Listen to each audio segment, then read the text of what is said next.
Starcasting to you from the City of Angels. Hello everyone, I'm Karis. Thank you so much for being here and listening to the Voice of Astrology podcast. This is your astrology cosmic superpower for the week beginning Sunday, October 22nd through Saturday, October 28th, 2023. Let's journey together with astrology and explore how to connect with the stars, the planets, the energies for our new week ahead. Now, before we get into the astrological week coming up, somewhere in your astrology chart, you have all 12 signs of the zodiac. Most people know what their sun sign is, but the astrological wheel is a circle divided up into 12 sections. They look like slices of pie, 12 sections called houses. And on each one of those 12 houses in your personal astrology chart, you will have a sign of the zodiac. So when I reference a sign of the zodiac, for instance, we're going to start today with Libra, which is where the sun has been for the past month. Somewhere in your astrology chart, regardless of what sun sign you are, you have the sign of Libra on one of the 12 houses. So the Libra component, for instance, relates to you. It connects to you in a certain area of your life. Just know that you have all 12 signs of the zodiac. Your personal astrology chart is based on your birth date, time of birth, and place of birth. That is your personal astrology chart, where you have all 12 signs of the zodiac somewhere in your chart. Sunday, October 22nd, we have the week starting off with the sun getting ready to wrap up, complete its journey through the sign of Libra over the past month. This Sunday, the sun is at 29 degrees Libra. There are 30 degrees starting with 0 degree for each sign of the zodiac.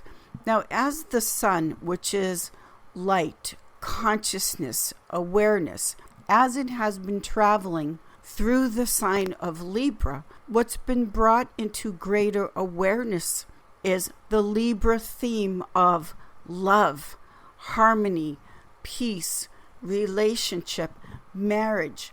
Libra is an air sign, and air needs to communicate. Air is that element of how are we speaking to each other? How are we negotiating in all kinds of relationships, not just the primary marriage relationship? Libra likes to start something new, get something positive initiated. So as you look back over the past month, and we are wrapping up in the sign of Libra, what greater awareness, what has come into your consciousness as far as how to make relationships more harmonious, more balanced, more loving? Libra is symbolized by the scales of justice. Libra is about fairness and truth and justice for all. Now, somewhere in your chart, let's say, for instance, you have the sign of Libra on the second house of personal finance. The sun's transit through Libra may have taught more things about how to negotiate money deals, how to bring greater fairness and equality into a money situation. Again, it depends where Libra is, the sign of Libra, where it is in your personal chart. If your sun sign is Libra, and happy birthday, happy solar returns to all of the Librans out there, then the sun put a spotlight on what's going on in your personal love relationship having to do with greater peace and harmony and balance.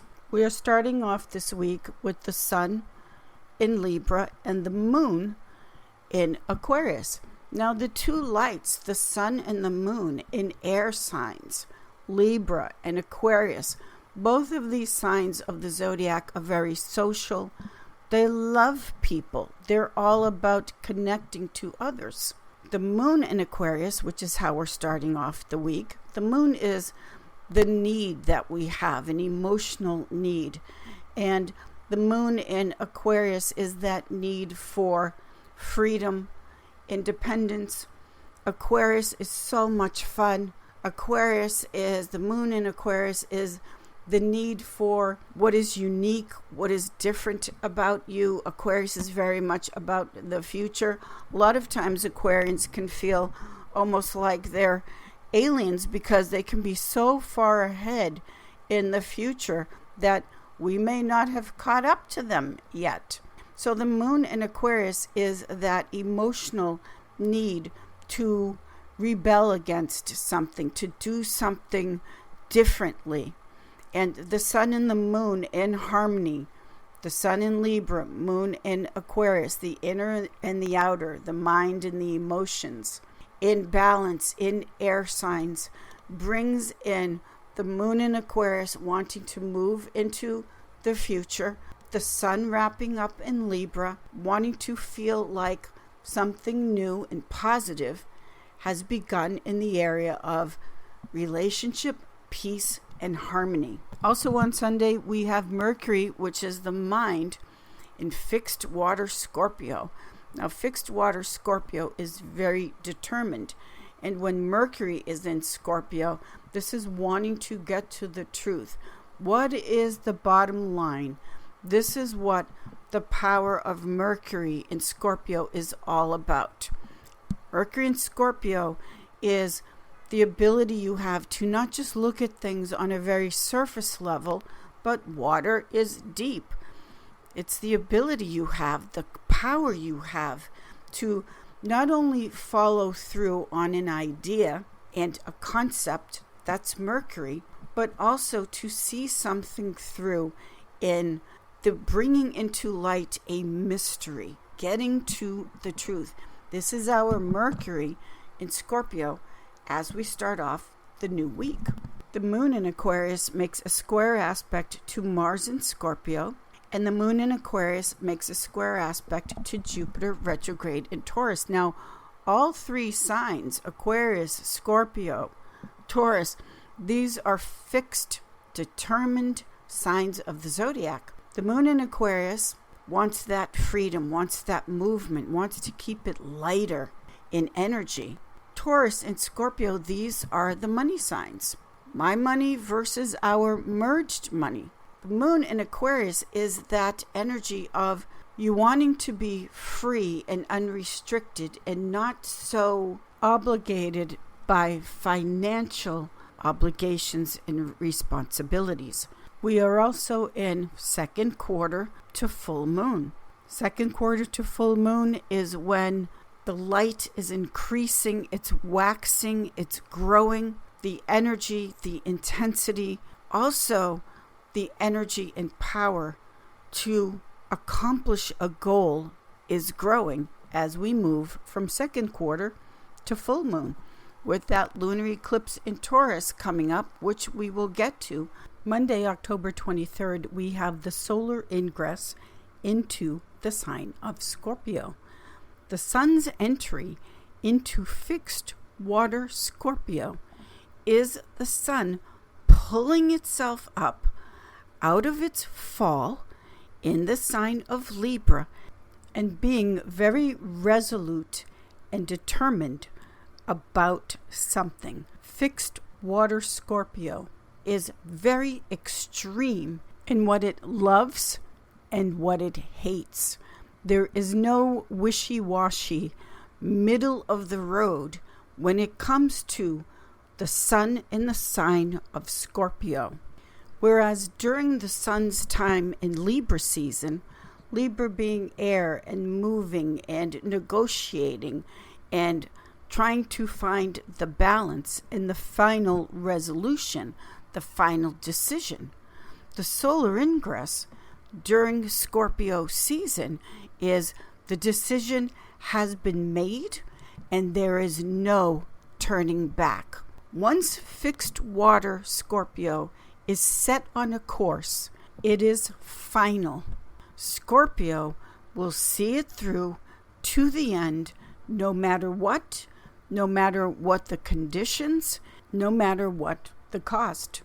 Scorpio and the solar ingress in Scorpio is about endurance. Scorpio, ruled by Mars, is extremely protective of those they love. Scorpio is about fertility. It's a water sign. It's about merged power. Whereas Libra is the marriage. After the marriage, the sun in Scorpio is what are we producing with this merged power?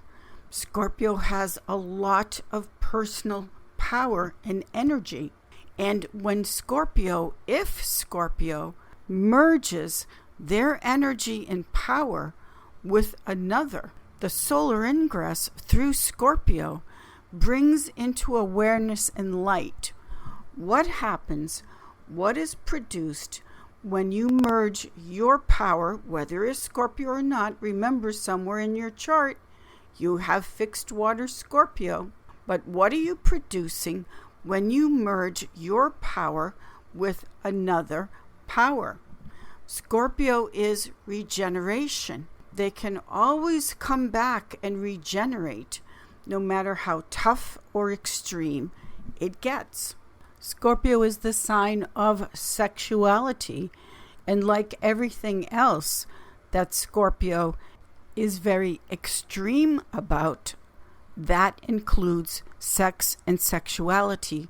So as we enter Scorpio season and the sun brings us a greater consciousness and awareness about things, the solar ingress in Scorpio is the awareness of what are you resolved to do. You've made the decision, you're determined, there's no turning back, and you will see it through to the end. With the sun's transit through the sign of sexuality, which is Scorpio, there will be a greater awareness and consciousness about your sexual life. If you are compatible with your partner when it comes to sexuality in your relationship, sexual compatibility is one of the most important things. For Scorpio, it's the emotional closeness as well as the physical closeness. With Scorpio, issues of trust are very important. So another thing that is brought into consciousness with the sun in Scorpio is not only the merging of power and sexuality, but the trust with sexuality and power. Tuesday, October 24th, this is one of the most auspicious days astrologically for fertility. If you've been wanting to have a child, more children, we have not only the sun in Scorpio, but the sun in Scorpio is making a water trine flow to Saturn in Pisces. The moon enters mutable water Pisces. The moon in Pisces makes a conjunction to Saturn in Pisces. Moon in Pisces makes a water trine flow to the sun in Scorpio, a water trine flow to Mercury in Scorpio, a water trine flow to Mars in Scorpio, and then the moon in Pisces makes a sextile aspect of opportunity to Jupiter in Taurus. Basically, what all of this means is water is devotion, water is fertility, water is production and abundance. So whether it's a child or whether it's a creative project you're working on, a money situation, the bottom line for this Tuesday is beyond advantageous for getting the results with something that you really care about, that you're very emotional about, because we're looking at the element of water, and water is a devotion.